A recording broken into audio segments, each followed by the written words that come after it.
Então você vê, irmãos, que no verso 15, né, estava remetendo a gente para um contexto de tribulação. Já mudei aqui o quadro, tá? Eu apaguei para a gente continuar aqui e escrevi o final do estudo. Tá? Vamos continuar lendo no versículo 16, que vai continuar dizendo coisas bem interessantes, bem proféticas. Tá? Resguarda o testemunho, sela a lei no coração dos meus discípulos. Agora, quais testemunhos são esses que o Senhor está falando? Que lei no coração é essa? Você vê que em Jeremias 31, verso 31, fala de uma nova aliança com a casa de Israel e com a casa de Judá. E nessa nova aliança iria estar a lei no coração do homem. Você vê a importância de você saber sobre a doutrina das duas casas de Israel, né? Você vê que ali não fala de uma aliança com a casa de Israel, com a casa de Judá e com os gentios.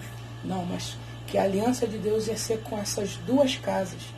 E que a nova aliança ia ter uma lei no coração, tá? Escrita em nossos corações. Tá? Você vê que na primeira aliança, a lei de Deus, ela foi parar em 2 tábuas de pedra. Tá? Não foi parar no coração do homem. Mas na nova aliança, né, através do sacrifício do Messias, né, nós recebemos o Espírito Santo de Deus, que vai escrevendo a lei em nossos corações. Tá? E conforme essa lei é escrita em nossos corações, nós temos uma batalha da carne contra o Espírito. É isso que Paulo fala em Romanos 7, se eu não me engano. Tá? Essa batalha que nós temos que travar contra a nossa carne, entendeu? Que o Espírito vem para escrever a lei de Deus, tá? Em nossos corações. Tá? E essa nova aliança, ela vai ter um final, né? O final da nova aliança, né? No final, digamos, no final não, né? Ela vai ter, tipo assim, um estabelecimento, né? Agora a gente está num período, né, que Deus está dando um intervalo, digamos assim, né? Um intervalo para que a plenitude dos gentios, né, ela entre, tá? Para que haja também a conversão não só de gentios, lógico, mas de judeus também, né? E por isso que essa nova aliança, ela vai chegar numa plenitude quando Cristo voltar. Por isso que fala, né, que a lei vai terminar de ser selada no coração dos seus discípulos, né, quando Cristo vir e restabelecer o seu reino, né? E isso, né, é um testemunho. Tudo que está aí, lógico, no contexto aí do capítulo 8 de Isaías, é um testemunho, né? Você vê que ele já faz um testemunho logo no versículo 1 e chama 2 testemunhas, para que isso fique bem enfatizado, né? Para que a gente dê importância a isso. Os testemunhos de Deus. O testemunho de Deus vai além também, né, do que está escrito aqui no versículo 8. Né? Deus dá muitos testemunhos durante a palavra. Né? Isso também é o que Deus está querendo dizer nesse versículo. Vamos continuar lendo. Esperai no Senhor. Versículo 17. Esperai no Senhor, que esconde o seu rosto da casa de Jacó. A ele aguardarei. Aqui você vê que o Senhor manda a gente esperar nele e aguardar por ele, né? Você vê que aqui está falando da vinda, né? Os 2 versículos, tanto os 16 quanto o 17, tá falando, é um verso profético, a gente nota isso, né? Creio que isso esteja bem claro, que é um versículo profético. E você vê que isso está num contexto, né, histórico, né? O capítulo 8 todo, somando com 7, né, é um contexto histórico, mas que Deus está utilizando coisas ali nesse contexto histórico para profetizar o futuro. Você vê que ele já está mandando o Senhor esperar, né, por ele. E ele está utilizando os filhos de Isaías para profetizar isso. Tá? Guarda isso também, esteja na mente todo o contexto. Né? Agora, olha o versículo 18. Muito importante. Olha só, se atenta nas palavras desse versículo 18. Agora é o Isaías que vai falar, mas inspirado, lógico, pelo Espírito de Deus. Eis-me aqui, e os filhos que o Senhor me deu, para sinais e para maravilhas em Israel, da parte do Senhor dos Exércitos, que habita no monte Sião. Você vê agora, né, que Isaías está dizendo que o Senhor deu filhos para ele para sinais e para maravilhas. Né? Ele falou, Deus inspirou Isaías a dizer isso para você se atentar, né, para os filhos de Isaías, né, ao contexto que estava Deus estava montando ali, né, que ao ler isso aqui, ao você ler, né, o profeta Isaías, você também somasse com outros profetas, principalmente Oséias, que profetizou justamente no mesmo período de Isaías. Né? E você vê, né, que Isaías fala que o Senhor deu filhos para sinais e maravilhas, né? Que o primeiro vai aparecer no capítulo 7, né? Que é um resto volverá. O segundo vai aparecer no capítulo 8. Desculpa, o segundo também vai aparecer no capítulo 7, que é Emanuel, né? E vai aparecer também no capítulo 8, no versículo 8, tá? No versículo 8, Emanuel vai aparecer de novo. E no versículo 3 vai aparecer o segundo filho. Desculpa, o terceiro filho. Né? Rápido, despojo, presa, seguros. Então, todos esses três filhos, né? Você vê que o Senhor deu filhos para Isaías. Um resto volverá. Emanuel, tá? Que está no contexto aqui. Ele está falando que é filho dele, que o Senhor deu filhos para ele. Ele fala isso no capítulo 7, né? Que a virgem, ou a moça, né, iria conceber e esse menino ia ser sinal, né, para aquilo que o Senhor estava profetizando, né, e todos eles vão ser, né, e o rápido despojo, presa segura, tá? Agora, perguntas que a gente tem que se fazer no texto, né? O versículo 18 é tipo assim, Deus está fechando com chave de ouro para você meditar bem. Aí é sempre importante você fazer isso. Perguntas, né? Quais são os sinais que os três filhos de Isaías, do contexto, está dando, que o Senhor está dando através dele? Quais são essas maravilhas, né? A gente vai fazer um resumo agora. Os sinais, quais são os sinais?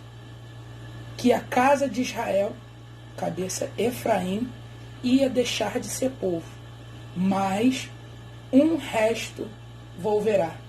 Né? A casa de Israel iria deixar de ser povo, isso a gente viu isso no capítulo 7, né? Mas o primeiro filho de Isaías estava profetizando que um resto ia voltar, né? Um remanescente iria voltar. Somando com Oséias, você vê que Deus rejeita a casa de Israel, Efraim, mas você vê ali também que o Senhor faz promessas dela voltar. E quando você soma com Isaías, um resto, está dizendo que um resto volverá. Tá? Quais os outros sinais? Que as duas casas de Israel, né, que as duas casas, iriam ser castigadas pelo rei da Assíria. Né? Rápido despojo, presa, segura. Mas Deus ia, ou vai, né? Ia ser com eles, com a casa de Judá, né? No contexto histórico, ia ser com eles, e vai no futuro ser conosco. e Emanuel. Os 3 filhos de Isaías. Esses são os sinais, né, que os 3 filhos de Isaías estão profetizando. Você vê, né, que no contexto histórico, né, só a casa de Israel que foi castigada pelo rei da Síria. Tá? Só a casa de Israel que foi castigada. E Deus que utilizou, né, o rei da Síria para castigar a casa de Israel. Né?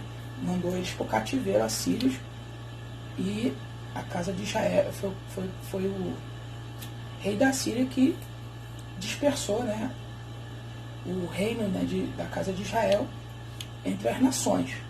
A casa de Israel nunca mais voltou. E foi o próprio Deus que quis fazer isso.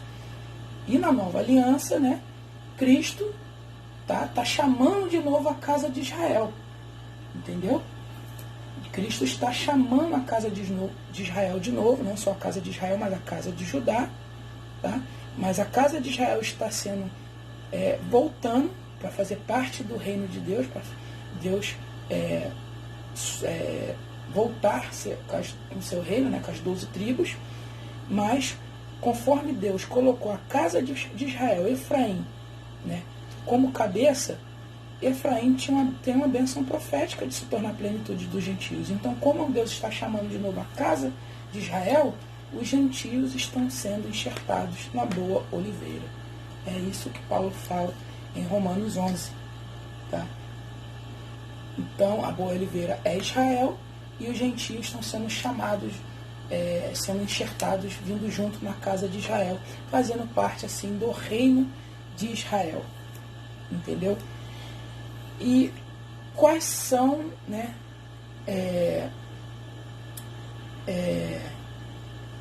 desculpa que eu esqueci de dizer outro ponto do rei da Síria. A gente viu também, né, que o rei da Síria, né, no versículo 8 do capítulo 8, também iria penetrar em Judá. Você vê que esse é um verso profético. Deus já deixou aqui como verso profético, tá? Para no futuro que isso iria acontecer, mas no contexto histórico isso não aconteceu, ou seja, não teve cumprimento isso no passado, vai ter cumprimento no futuro. O rei da Síria vai voltar no futuro, tá? Isso tá em Ezequiel, que seja 37 ou 38, mas eu vou deixar aí, quando eu for editar o vídeo, eu vou botar aí qual capítulo é. Você vê que em Ezequiel vai estar falando de Gog e Magog. Deus vai utilizar as mesmas expressões, tá, que utiliza quando o rei da Síria no contexto histórico vai se voltar contra Jerusalém. E Deus vai tirar, né, ele de Israel. O próprio Deus, né, tirou, não deixou ele invadir Jerusalém. Mas no futuro, Deus vai trazer de novo o rei da Síria. Tá? E Deus fala isso em Ezequiel.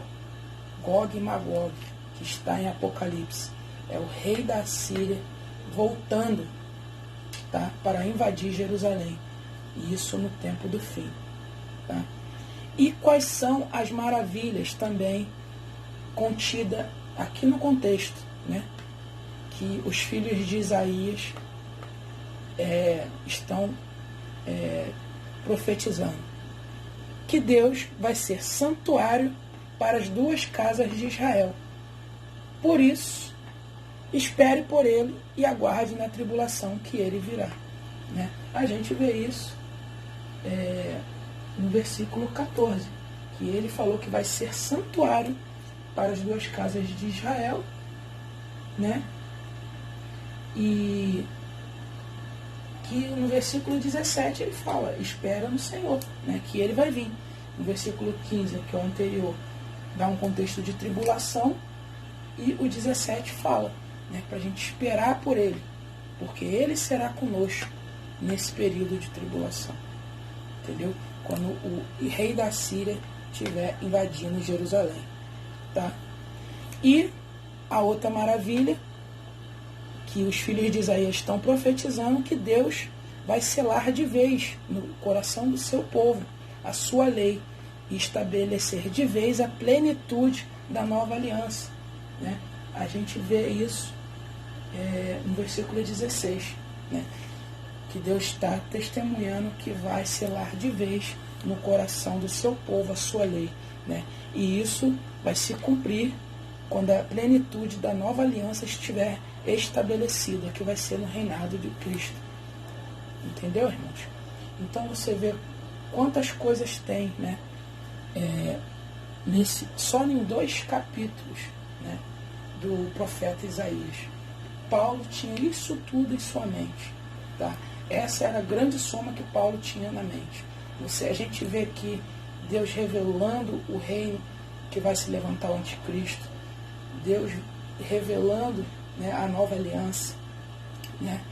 E Deus está fazendo isso usando os 3 filhos de Isaías, tá? Para poder mostrar isso.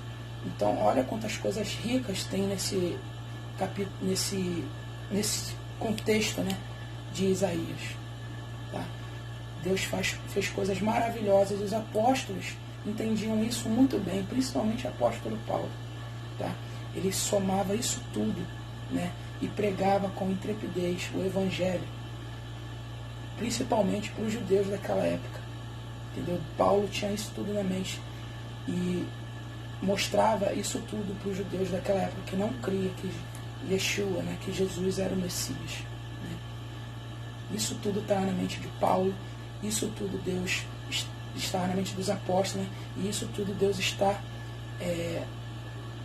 colocando na mente do seu povo de novo, tá? Porque Deus vai derramar sobre a sua igreja no final dos tempos essa unção de entendimento disso tudo que estava na mente dos apóstolos nos últimos dias, entendeu? Para que Deus possa utilizar o seu povo para profetizar as coisas futuras com sabedoria e com intrepidez. Sabedoria vinda diretamente do trono de Deus, entendeu? Porque você entendendo isso tudo, você consegue profetizar a vinda do nosso Senhor, entendeu? Eu vou estar finalizando aqui o estudo, irmãos, e espero que tenha sido bênção os estudos para vocês, irmãos. Fiquem na paz. Qualquer pergunta que vocês queiram fazer, possam fazer aí no comentário. Concorda, não concorda? Pode concordar, pode discordar, tá? Pode escrever aí no comentário. E se não concordar, eu peço que pelo menos venha com alguns textos bíblicos e com explicação, tá? Fiquem na paz e até a próxima. O próximo capítulo que eu estarei tendo estudo é o capítulo 9. Amém? Fiquem na paz.